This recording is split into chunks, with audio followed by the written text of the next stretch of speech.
They make fun of me. I know that. My mother and sister say things while I'm not around, and I don't have to hear them. In that slick Manhattan home, enveloped in luxury silk, they drink their expensive wine and mutter something like, I think I forgot to eat again. Or worse, isn't she still squandering her time on that small tech project?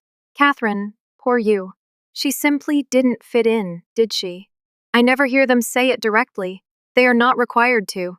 All my life, I felt those phrases follow me around like shadows. Wells, Catherine, is my name.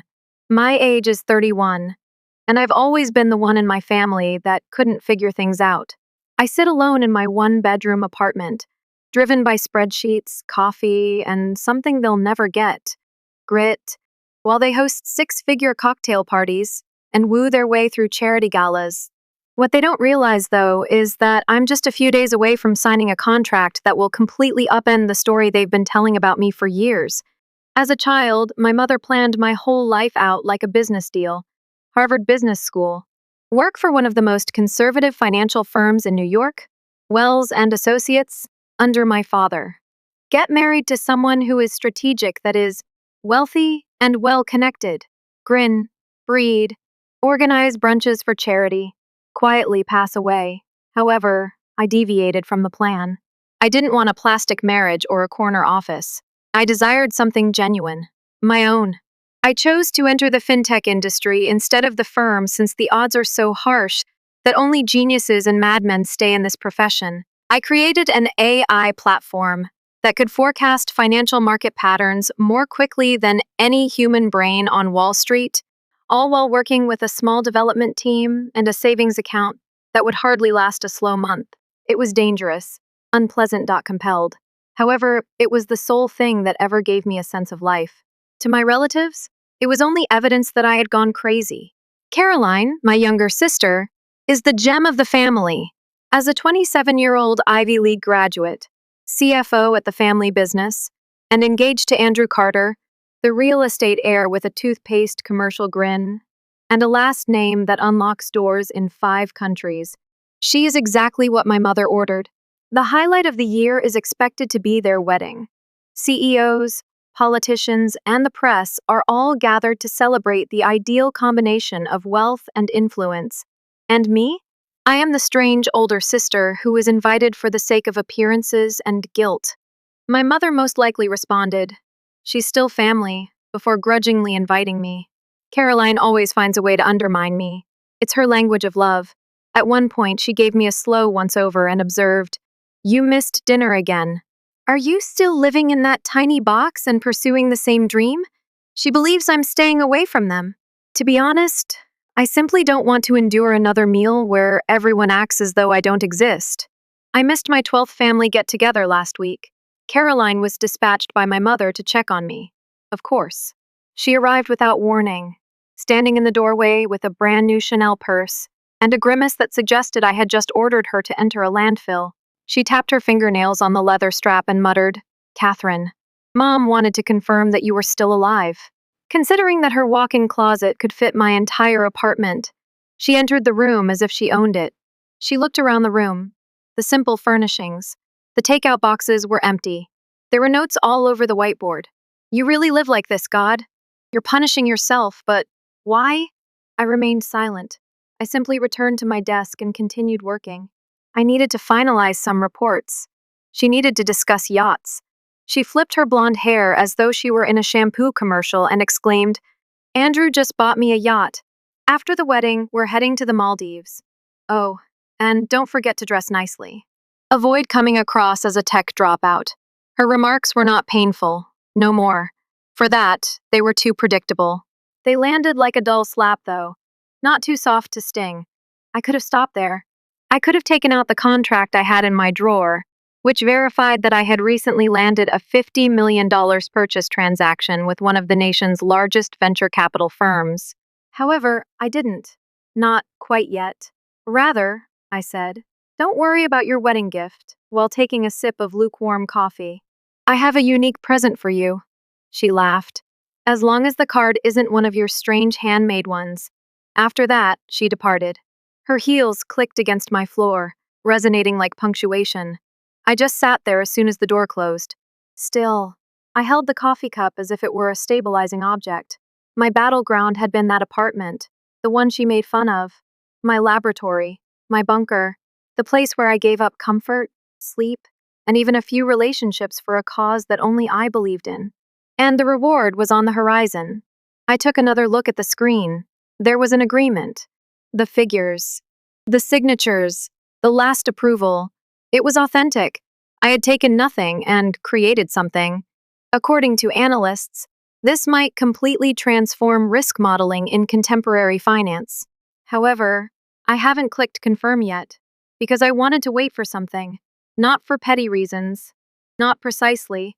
It's more like timing. Caroline texted once more the following morning. You're attending the wedding, according to Mom. Avoid wearing inexpensive clothing. And just don't make us seem bad. These people are not your type. That final line, you don't fit in, lingered with me longer than it ought to have. Perhaps because I was one of those who once believed it. However, it is no longer the case. I had given up on attempting to fit in, since their universe did not include me. I was constructing mine. 6 months earlier, I couldn't have afforded the hotel suite where I stood in front of the mirror 3 days later.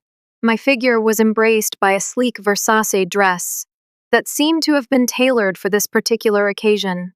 My hair was done, my makeup was subtle but purposeful, and my shoes were pointed enough to cut through the looks I knew I would get. I no longer resembled Catherine, the family failure. I appeared to be a woman who was fully aware of what she was getting into and what she was taking with her. I had a thin envelope in my clutch, modest, only a few of pages of well-organized paper, but it carried the burden of sacrifice for 4 years, silence for 4 years, 4 years of undervaluation. The wedding location was annoying. It was, of course, a marble hall that could hold their own ecosystems, complete with chandeliers. The ceiling is adorned with white orchids. A live quartet, like ghosts in tuxedos, waiters glided around with trays. Caroline's world was meticulously maintained. Until I entered it. I entered by myself. No entourage. No date. Simply being there. People turned. I sensed it.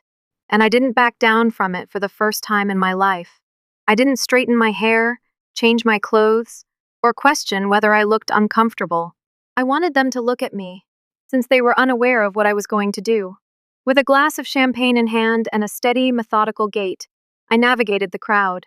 Like the background music to someone else's life, the music grew louder. Then I caught sight of her, Caroline. Among her carefully chosen guests at the head table, hair coiled, wear something unique. She smiled, as if she were the planet's owner. The moment she saw me, her smile wavered. Her eyes narrowed as she examined me from head to toe, as if it were a crime that I hadn't RSVP'd. With a formal apology for being there, she added, You actually came, and whoa, creator. I didn't anticipate that from you. Some of her pals laughed courteously. You are aware of the kind, gentle, cruel, well-honed. I simply grinned, didn't speak. Like clockwork, my mother appeared by her side. Her voice was tighter, her face tighter. Catherine, don't ruin Caroline's day, please, I calmly said. Why would I ruin anything? After raising my glass a little and swirling the champagne. The day is lovely. It's my sister's wedding. After that, I put the envelope on the table in front of Caroline after reaching inside my purse. This is a gift from me to you, she gave an eye roll. An additional handcrafted card? The same joke, the same disrespect. She used one finger to open the envelope as if it were filthy. Then I saw a change in her face. She twitched her mouth. She knitted her brows. Her gaze shifted rapidly over the page until it stopped at the following number. $50. Oh, oh, oh, oh, oh. Before she could stop it, her voice broke. Show me that this is a joke. I cocked my head. Caroline, it's real. My mom grabbed the pages out of her hand and began to read. Her lips, which were nicely glossed, parted in shock. You made a sale? You really? $50 million? Her voice had lost its edge. It was insubstantial. She felt as though the floor had suddenly collapsed beneath her, and she had no idea how far she was falling. I gave a nod. Negotiations lasted 3 months. Finished and signed this week. one of this year's largest financial purchases based on AI. Over the table, there was stillness. It's the heavier kind, you know, not uncomfortable, respectful. The kind of silence that indicates that everyone has just witnessed a train strike their vision of reality. Caroline gave me a blink. This cannot have been done by you. Why not? I spoke quietly. Because you believed me to be pitiful? Because you believed that I would be confined to that flat indefinitely? I leaned a little. The voice remained steady. I created something that was beyond your comprehension. I was building code while you were purchasing boats. I was constructing the structure while you were ascending ladders you didn't deserve. Caroline gripped the tablecloth tighter. It appeared as though my mother had ingested a battery, and all I could feel was peace. Not ecstatic, not arrogant. At last, I'm free. I left quickly. I didn't have to. I nodded courteously at the whispers that followed me like perfume, keeping my optimism intact as I left. I didn't go to any parties that night. Not even a bottle of champagne was opened by me. I returned home, removed the dress. In my sweats, I sat on the couch and simply took a breath, since I was aware that everything had changed. For myself, not just for them. I was no longer in need of their approval. I had something superior, evidence. And that evidence struck the financial news cycle like a wrecking ball the following morning. There were headlines everywhere. Unknown AI startup, acquired in surprising fintech deal for $50 MF founder. Catherine Wells creates a stir in the boys' club on Wall Street. The game was just redefined by the woman they counted out. I didn't write anything about it, didn't boast. However, many took notice. Investors, reporters. Even college classmates who had previously shunned me at social gatherings began to swarm my email like ants. Then my relatives also noticed. In a text message, my mother simply stated, "We should speak soon." Caroline didn't send a text. However, I received a news alert 3 weeks later. Her new husband's family, the Carter Group, was in a terrible state. A financial scandal, bad debt, crisis of liquidity. Everything was falling apart. I grinned, sipped my coffee, and reclined in my chair. Months ago, I saw it coming. The red alarms were raised early by my platform.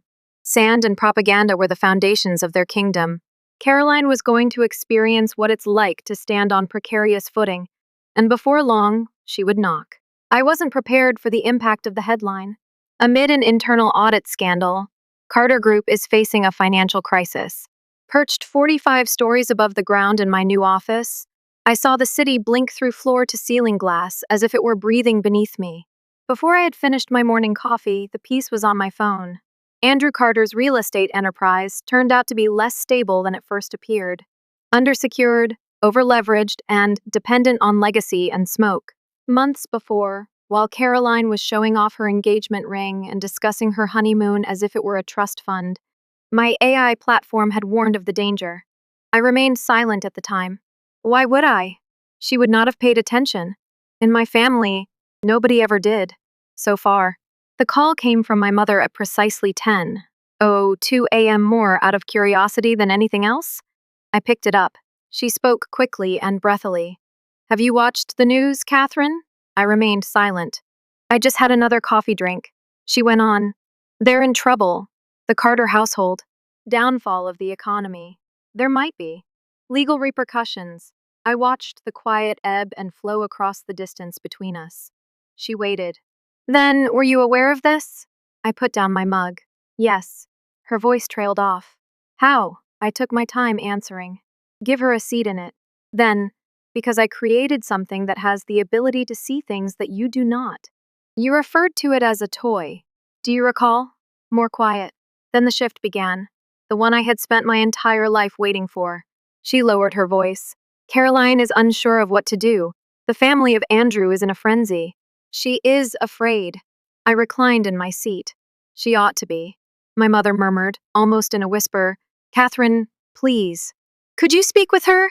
Just talk, not fix it or save her. I suppose it's progress." That afternoon, my phone rang once again. It was her this time.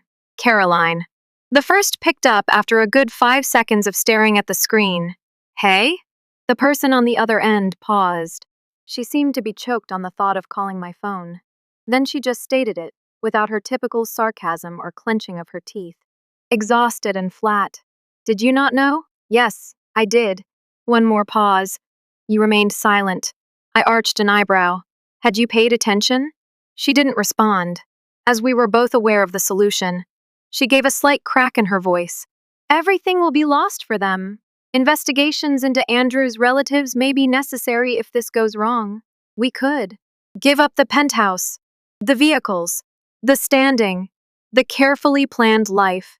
She left the sentence hanging. I didn't complete it. Rather, I inquired, Caroline, why are you phoning me? More quiet. Then she let out a hesitant, trembling exhale. I need your assistance. It was there. The child with the golden hue, the carefully chosen princess, requesting. I ought to have felt triumphant. I ought to have felt validated. Mostly, though, I was simply exhausted, because I could still feel that emotion. The fear of seeing everything fall apart and knowing you're not prepared. I so refrained from gloating. I refrained from retaliating. I can help you, I said. Not the way you think, though. My dad arrived 3 days later. I was certain he would. The family patriarch would eventually descend from his marble tower to make it official. After my mother sent the petition, and my sister made the call, like a man attempting to ignore his distance from me, he entered my office. He appeared older than I had recalled, thinner, not so sure. I didn't stand when he entered, even though my assistant buzzed him in, simply saw him walk across the room, taking in his surroundings. The room, the scenery, the group beyond the glass partitions. On the door is my name. He cleared his throat. Catherine. I gave a nod. Dad. He sat down without being asked. Traditional. Without introducing himself, he stated, She's in a bad place. Caroline. She's falling apart. I remained silent.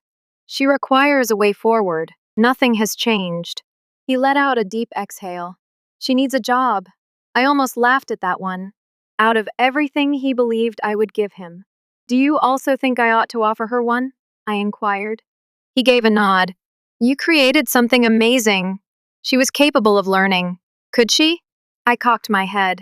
Or are you merely expecting that I will restore your fantasy? He tightened his jaw. Catherine, no. I held up a hand. Let's be truthful. You're not here because you think Caroline has what it takes. There is no one left to save her, which is why you are here. He gazed at me. I returned the stare. I then took a folder out of my drawer and slid it over the desk. I said, She can work here. However, she begins at the bottom. No title, not a private office. No news release. He tensed. Are you serious? Very serious. What if she declines? I gave a shrug. She will then be able to solve it. As I did. He got up. However, I added before he turned, an additional item. He hesitated. She must express her desire for the position. Aloud. In the family's presence. She must own her mistake. He gave me the impression that he didn't know who I was. However, I no longer sought his approval. I had other things in mind. Responsibility. He didn't dispute. I simply picked up the folder and left. It was a Monday when she appeared, not with a high-end purse, not with a blowout, not with her chin tilted smugly as usual. Caroline appeared as though she had just been given a mirror that she was unable to look away from. A loose ponytail for hair. Her eyes had circles under them. 6 months ago, she would never have worn a beige coat since the sleeve was wrinkled. She didn't approach my assistant to talk. She approached me directly. With a voice hardly audible above a whisper, she declared, I'll accept the job. I gave a nod. No pity, not a ceremony. Good, I said. You begin tomorrow. She wasn't in branding, strategy, or anything cozy with glass walls and espresso makers. In my opinion, I assigned her to the company's most vital department, data analysis, which is also the least glamorous and most tenacious. Nobody was aware of her identity. Nobody gave a damn. Now she was simply Caroline. Not the Princess Carter. Not the pride of the family. Her very first task? Resolve a number of financial projections that another intern had filed incorrectly. Rows upon rows, dates, currencies, and the results of algorithms. Completely uncooked. All unforgiving. I didn't explain it to her. She didn't get a cheat sheet from me. I provided her with the login credentials and departed. That initial week, she thrashed. Hard. She entered information in an incorrect format, neglected crucial verification procedures. The team almost lost 3 days of work because they neglected to update a timestamp column. In the lunchroom, she appeared disoriented, sat by myself. She looked at the top analysts as if she was expecting to be identified. Nobody did, since no one was interested in her former self. Not in this place. And that was deliberate. This was not a form of discipline. Immersion was the term used. She received a reality check 30 years later than she should have. I met her in the workplace kitchen after 3 days. She was looking at the water boiler with a blank expression while holding a cup of tea. Are you not going to assist me? Her voice was tight as she asked. Weary. I gave a headshake. Caroline, nothing was given to me. Not assist. Not with elegance. No second opportunity. Earn it if you wish to be here. She didn't dispute. She merely gave a nod, silently. And that's when I saw it. Acceptance, not defeat or haughtiness. Slow progress was made during the next few weeks. However, they belonged to her. She arrived earlier, stayed later, completed the task. She still made a lot of mistakes, but she began correcting them herself. I ceased to check in, not because I was indifferent. However, I couldn't have written a finer redemption arc than seeing her come to her senses. Then, one morning, our head of analytics, Ava, sent me an email, just letting you know. Caroline's most recent trend report was 5% more accurate than the others. She is genuinely making an effort. For a while, I gazed at the television, then make the tiniest chuckle. Keep quiet. No arrogance. A sort of relief, perhaps. The following day, I passed her desk. Didn't put up a show. The printed report was just put on the table. You're getting better, I said. She blinked, as if she wasn't certain she understood me. For the first time in her adult life, she spoke without sarcasm as she said, Thank you. Her voice lacked any sharpness. Just thankfulness. Nobody else took notice. However, I did. That was the actual first step. A year went by. The company's valuation surpassed $150 million. Our technology was obtaining international licenses. I was receiving calls from businesses that used to make fun of me in boardrooms. But really, the unexpected aspect wasn't that. She was the unexpected element. Caroline not only improved, but also underwent a transformation. Perfect blowouts are over. No more feigning authority. No more remarks about handbags, boats, or who wore what. She turned into one of my team's most reliable members. She didn't ever request a raise, never requested a title. She did nothing but work, and she took responsibility for her blunders. More than anything else, that caused me to pause. She came into my office with 2 coffees a few months after being promoted to mid-level project manager. She placed it on my desk and remarked, I assumed you didn't have time to grab one. I took a moment to examine her. Why? I inquired. What caused the change? She made no hesitation, because I believed I understood what success was. As it happens, I was only aware of its appearance on Instagram. I arched an eyebrow. She grinned. Not very broad. Simply put, sincere. I grew up believing that our name would unlock every door. But nobody was interested in who I was the first time. I was broken by it. Then it helped shape me. I breathed out slowly. Well, I replied. She gave a nod. Didn't request more. Didn't anticipate being complimented. She simply was. I took another look at the city that night. No longer did the skyline feel like a trophy. It had the feel of context. My family didn't think I could build it, but I did it out of necessity rather than retaliation or glory.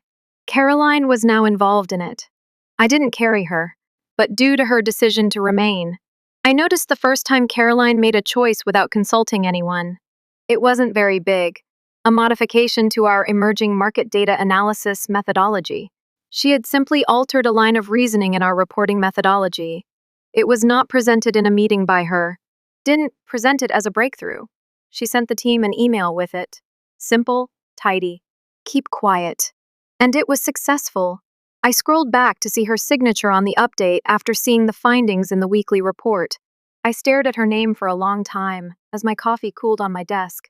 No longer because I was taken aback. However, I wasn't. She was no longer the same girl who knocked on my door pleading for a job. She was now as someone I trusted. And I didn't anticipate that. She knocked on my door shortly before 6 o'clock a few weeks later. The others had left. She appeared particularly solemn while holding a USB drive. "Have you got a moment?" she inquired. I gave a nod. After plugging it in, a fresh predictive model appeared, a method to increase the AI's forecasting speed without compromising precision. She remarked, "It's not perfect yet, but after hours, I've been working on it. If we implement it by Q3, I believe we can scale this more quickly." I glanced at the figures. She was not mistaken. I gave her a look. "You accomplished this by yourself?" She gave a nod. No grin, no show. Simply the silent pride of someone who has finally come to terms with their own worth. I remarked, "I'm impressed." She let out a breath. Not out of relief, but rather as though she had finally let go of something she no longer needed to hold. That's when I realized. She no longer felt the need to prove herself to me. She did it for herself. Our bond didn't develop into a romantic sisterhood. No montage of hug and cry. We didn't start finishing each other's sentences or having breakfast every Sunday. However, we constructed something else. Show respect. Something quieter grew from that. Have faith. We didn't have to discuss the past. We experienced it. We made it through it. We both had scars that we stopped trying to hide. That was sufficient. Who else in the family? They underwent minor, human changes. My mother began phoning to check in, not to chastise or want anything. At first, it felt awkward, as if she was relearning how to talk to me as a person rather than a failure. My father never expressed regret directly. He did, however, once send me a link to an article in which I appeared. No caption, nothing to say, only recognition. Strangely enough, that was sufficient. I didn't require their groveling. Their redemption arc wasn't necessary to me, because I stopped living for it sometime along the line. Caroline remained at the business. She literally and symbolically left her glasshouse, rented a typical flat. The yacht was sold, began to focus on issues like growth strategy, sustainability, and team morale. She didn't have to, because now she got it. I offered her a share in the business a year after she started working there. She spent a long time looking at the contract. "Are you granting me equity?" she asked, half believing. "No," I replied. "You deserved it."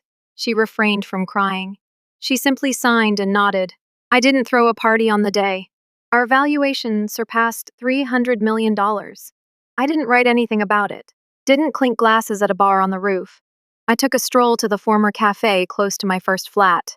I placed an order for the same black coffee I enjoyed during all-nighters, when I wasn't sure I would be able to pay my rent, much less make history. I opened my laptop, took a seat at the same broken table, and simply took a deep breath. Now there was no more noise. The uncertainty, the strain, the specters of the person I had to be in order to keep my family alive. That was all irrelevant now. I didn't start my business to take them down. I created it for my own liberation. And in some way, I made a space where someone like Caroline, who I never imagined could make a difference, did. The true victory was that, later that week, she brought 2 coffees to my office. "You drink it black all the time?" she inquired. "Always." She gave one to me, sat down on the other side of me. No plans, no pitch, only us, no competition, no bitterness. Simply be silent. She spent some time staring out the window. "I used to think you were crazy," he added softly, "pursuing an impossibility. Now, though, I believe you simply showed courage." I gave her a look. "No," I replied. "My waiting for someone to give me the life I desired was over." She gave a nod. "I'm glad you didn't wait for us," they remarked, as if it were nothing. That's when I decided to forgive her, not because she apologized, but because she noticed me at last. And once you're actually seen by someone, there is nothing else you need, not even retaliation.